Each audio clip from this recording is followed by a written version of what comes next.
السلام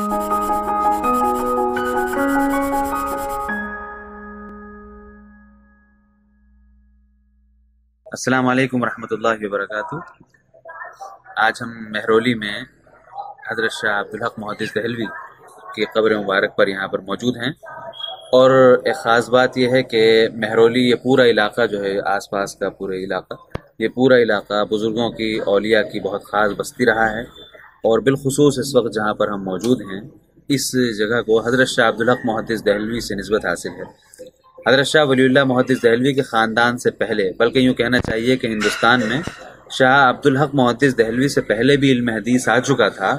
لیکن اس کو منظم انداز میں تصنیف، تالیف، تحقیق، حواشی وغیرہ ان تمام کاموں کے ذریعے جس شخصیت نے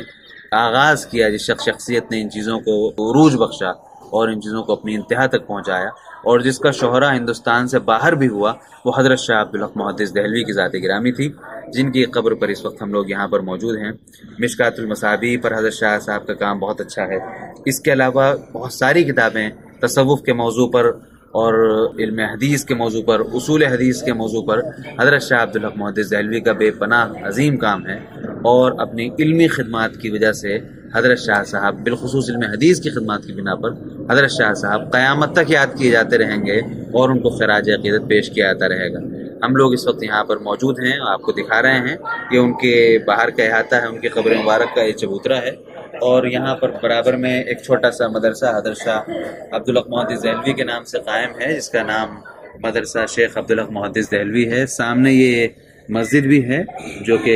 یہیں کی انتظامیہ دیکھتی ہے، حضرت شاہ عبدالحق محدث دہلوی سے اس کا انتساب ہے۔